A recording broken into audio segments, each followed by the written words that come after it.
Ito ang panahon para magtawag ng pagbabago sa konstitusyon!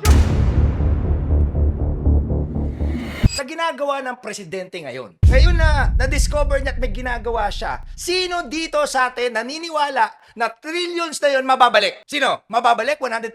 Sino naniniwala? Hibang yun kung naniniwala kayo sa ganun. Pero ang pinaka-problema talaga, kaya hindi ako naniniwala na may pupuntahan yan, mga efforts ng ating administration kahit na ang ganda pakinggan. We have a screwed up constitution. It's broken. Di ba obvious? Kailan ba last tayo gumawa ng Constitution? Di ba 1987? Ano sinusolve ng Constitution na yon? At that time, almost 40 years ago, ang sinusolve ng Constitution na yon is the problem of a Marcos and a Romualdez plundering, allegedly. Di ba? Marcos at Imelda yun eh. Yun yung pinatalsik dahil nagpa-plunder sila eh. 40 years later, fast forward, anyari? Ano nangyari? Yung pa rin, di ba? After one generation, 40 years, biblical generation yan eh. Yung constitution natin, na ginawa natin through people power, ang resulta in one generation, Marcos Romualdez plundering. Allegedly. Allegedly, di mo ano. Woo! Ako, realistically dalawa proposition ko para maniwala ako na may talagang nangyayari pa. Yung isa, gusto ko ilatag para sa administrasyon na to. Yung pangalawa, gusto ko ilatag para sa sambayan ng tao.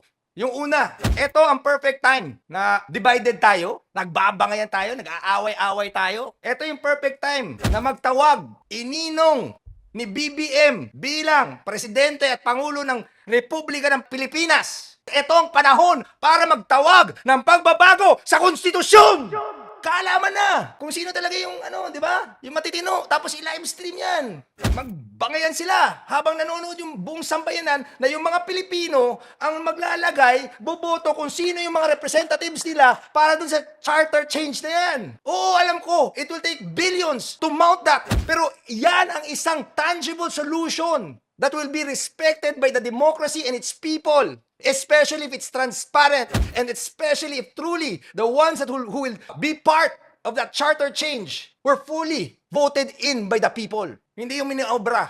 Pero yan, laban tayo. Diba? Magkaalaman sino ba talaga yung trip ng tao. DDS ba? Marcos ba? Liberal ba? Ano ba? Diba? Yun yung democracy eh. Pero baguhin na natin because it's not working. Because what forged that constitution was an outcome of, years of oppression, reactive. It's time to create a constitution that's positive.